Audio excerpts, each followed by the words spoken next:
ये कहानी 14 साल की एक नताशा लड़की के ऊपर आधारित है, जिसे टपाटप करने का इतना ज्यादा शौक होता है कि वो अपने भाई के साथ ही टपाटप करने की कोशिश करती है। और वो अपने भाई से कहती है कि मैं 14 साल की उम्र से करीबन 100 से भी ज्यादा लोगों के साथ टपाटप कर चुकी हूँ। अब नताशा की ये घपाघप वाली गिनती कहाँ तक जारी रहती है, वो आज की इस वीडियो में आप देखने वाले हैं। मैं आज जिस मूवी को एक्सप्लेन करने वाला हूँ उसका नाम है नताशा, जो कि 2015 में रिलीज किया गया था। मूवी की स्टार्टिंग सीन में हम 16 साल के मार्क नाम के एक लड़के को देखते हैं, जो कि अपने दोस्तों के साथ पार्टी एंजॉय कर रहा था और मार्क अपनी एक फ्रेंड को पसंद करता था। और तभी उन दोनों के बीच में चटम चटाई कार्यक्रम प्रारंभ हो जाती है, लेकिन वो लड़की मार्क को बीच में ही थमने को कहती है और बेचारा मार्क वहाँ से मुंह बनाकर वापस चला आता है। और घर आने के बाद मार्क अपनी लैपटॉप को ओपन करता है और घपाघप वाली चीजों को देखते हुए हिलाकर सो जाता है। उसके अगले ही दिन मार्क की मॉम उसको जगाने के लिए आती है और उसकी मॉम मार्क से बोलती है कि आज तुम्हारे अंकल आने वाले हैं और उसके साथ जीना भी आएगी। जिस पर मार्क अपनी मॉम से पूछता है कि ये जीना कौन है।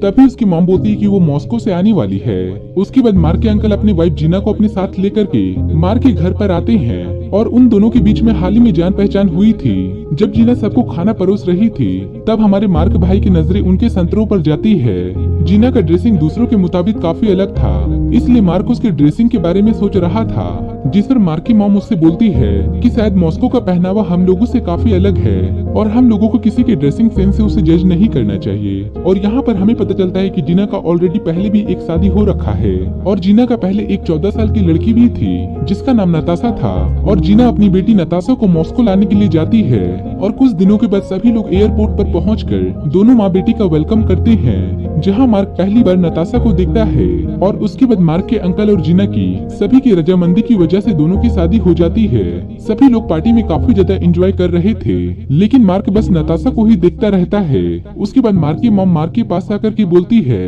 कि नताशा यहाँ पर नई नई आई है, तो तुम उसे अपना घर और उसका कमरा दिखाओ। उसके बाद मार्क नताशा को उसके रूम दिखाने के लिए जाता है और अंत में मार्क नताशा को अपने कमरे में ले जाता है। जहाँ पर पहुँचने के बाद नताशा उससे पूछती है कि तुम यहाँ पर क्या क्या करते हो। और यहाँ पर मार्क उससे बोलता है कि मैं यहाँ पर टीवी देखता हूँ और पढ़ाई करता हूँ। जिसके बाद नताशा मार्क से पूछती है कि क्या तुमने आज तक किसी भी लड़की के साथ धक्का मुंद किया है, जिसे सुनकर मार्क पूरी तरह से शॉक हो जाता है। जिस पर मार्क नताशा से पूछता है कि तुम 14 साल की उम्र में धक्का मुंद की बातें कैसे कर सकती हो और क्या तुम्हें ऐसी बातें करने में जरा से भी शर्म नहीं आती। जिस पर नताशा साफ साफ बोलती है नहीं और कहती है कि मैं 100 लोगों से भी ज्यादा लोगों के साथ टपाटप कर चुकी हूँ और अगर तुम चाहो तो मेरी गुफाओं में सर्जरी स्ट्राइक भी कर सकते हो। जिस पर मार्क बोलता है कि मेरे अंकल की तुम्हारी मॉम के साथ शादी हुई है और इस हिसाब से देखा जाए तो हम दोनों एक भाई बहन हुए। जिस पर नताशा बोलती है कि मैं अपनी मॉम से काफी नफरत करती हूँ और वो एक नंबर की घटिया औरत है और इससे पहले भी मेरी मॉम कई लोगों के साथ धक्का पेल कर चुकी है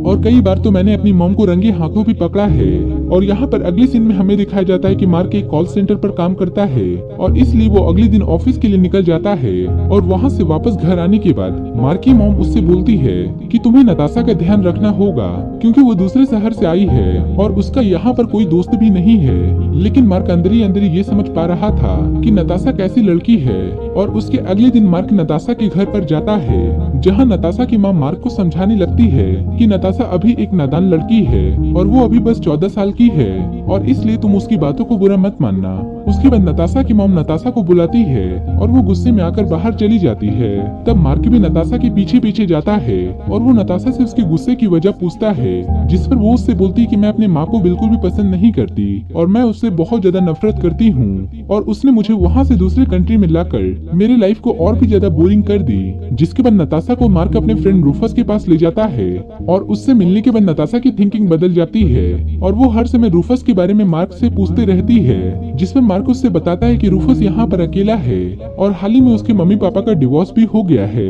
और वो दोनों अपने रिलेशनशिप को ठीक करने के लिए कनाडा चले गए हैं। उसके बाद वो दोनों एक रेस्टोरेंट में जाकर खाना खाते हैं और उसके बाद मार्क नताशा को उसके घर पर छोड़ देता है। जिस पर नताशा मार्क से कहती है कि कल मैं तुम्हारे घर पर आऊंगी। और अगले दिन मार्क अपनी पढ़ाई कर रहा था और उससे मिलने के लिए नताशा उसके घर पर आ जाती है, जहां वो दोनों बैठकर बिना मतलब के बकचोदी की फार्म भरने लगते हैं और साइकिल लेकर दोनों साथ में घूमने के लिए निकल जाते हैं। जहाँ नताशा मार्क को देखती है कि वो अपने दोस्तों को गांजा बेच रहा है और उन लोगों को देखने के बाद उसे भी गांजा फूकने का मन करने लगता है और इसलिए नताशा अगले दिन उसके घर पर जल्दी जाती है और मार्क गांजा को एक पेपर में फोल्ड करके उसे फूकने लगता है और उसके बाद मार्क उसे भी फूकने के लिए देता है और तभी नताशा मार्क से कहती कि क्या मैं तुम्हारा लैपटॉप यूज कर सकती हूँ, जिस पर मार्क भी उसे हाँ कर देता है और जैसे ही वो लैपटॉप ओपन करती है तो उसे घोड़े पोजीशन में धक्का मुंद वाली वीडियो दिखती है, क्योंकि इससे पहले जब मार्क टपा टप वाली वीडियो देखा था तब वो उसे बंद करना भूल गया था और उसे देखने के बाद नताशा काफी ज्यादा खुश हो जाती है,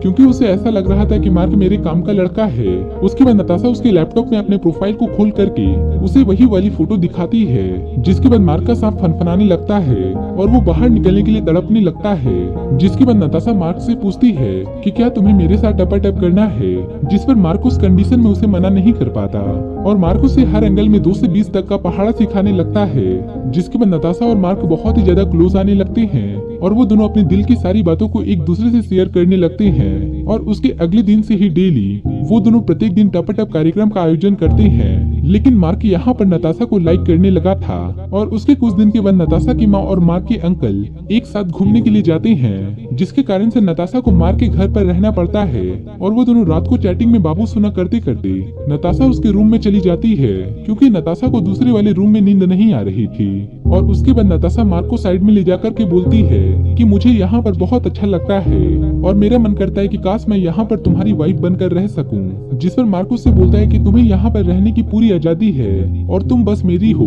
जिस पर नताशा मार्क से कहती है कि मेरी माँ तुम्हारे अंकल के साथ चीट कर रही है और अभी भी मेरी माँ का अफेयर किसी और के साथ चल रहा है। मैंने इस बारे में तुम्हारे अंकल से बात करी थी और मैंने अंकल को सारा कुछ सच बता दिया था, पर तुम्हारे अंकल ने मुझ पर बिलीव नहीं किया। लेकिन मार्क भी चाहकर कुछ भी नहीं कर पाता और अगले दिन नताशा की मॉम और मार्क के अंकल घूमकर घर वापस आ जाते हैं और उसकी मॉम नताशा को अपने साथ चलने के लिए कहती है, लेकिन नताशा उन्हें साफ साफ ना जाने के लिए मना कर देती है। और तब नताशा की माँ उससे कहती कि मुझे पता है कि तुम यहाँ से जाना क्यों नहीं चाहती हो और तुमने मार्क के साथ क्या क्या किया है। और ये सुनने के बाद नताशा अपनी माँ को मारने लगती है और यहाँ पर उसके अंकल नताशा को पकड़ लेते हैं। तब नताशा बोलती है कि ये डैन मुझे खुश नहीं देखना चाहती, बैन की टकी कहीं की। लेकिन मार्क के घर वाले नताशा को समझाकर उसे वहाँ से अपने घर भेज देते हैं। अगले दिन मार्क उससे मिलने के लिए नताशा के घर पर जाता है, जहाँ पर उसकी मॉम से मुलाकात होती है और यहाँ पर मार्क उससे सॉरी बोलता है और यहाँ पर उसकी मॉम उससे बोलती है कि तुम्हारी इसमें कोई भी गलती नहीं है और नताशा एक बहुत बिगड़ी हुई लड़की है और वो तुम्हारे साथ साथ बूढ़े बूढ़े अंकलों के साथ भी टपाटप कर लेती है।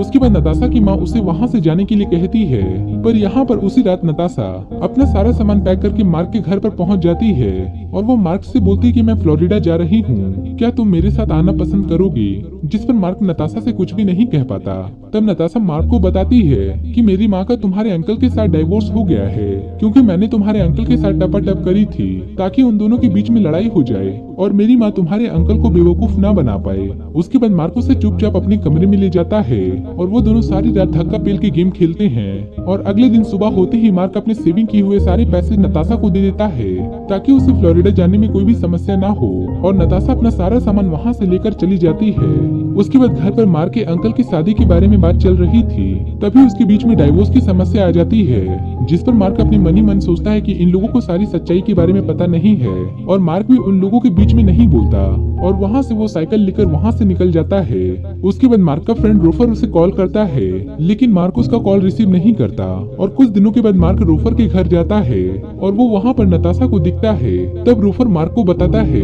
कि मैंने उस दिन कॉल तुम्हें इसी के बारे में बताने के लिए किया था कि यहाँ पर नताशा मेरे साथ रहने लगी है, पर तुमने मेरा कॉल रिसीव नहीं किया। और तभी वहाँ पर नताशा आती है और वो गुस्से में मार्क को देखने लगती है, जिसे देखने के बाद मार्क भी ये बात अच्छे से समझ जाता है कि ये प्यार वार सब धोखा है। और उसके बाद मार्क भी गुस्से में आकर वहाँ से चला जाता है और घर आने के बाद वो मन ही मन सोचता है कि नताशा ने मुझे धोखा दिया। और उसके बाद ये मूवी यहीं पर समाप्त हो जाती है। तो दोस्तों आई होप कि ये हमारी वीडियो आपको जरूर पसंद आई होगी। वीडियो को एक लाइक करें और आगे भी हमारे साथ बने रहने के लिए चैनल को सब्सक्राइब करें और नीचे दिए गए बेल आइकन को जरूर दबा दें ताकि आने वाले वीडियो की नोटिफिकेशन आपको हमेशा मिलती रहे। फिर मिलेंगे ऐसे ही अगले इंटरेस्टिंग वीडियो को लेकर, तब तक के लिए बाय बाय।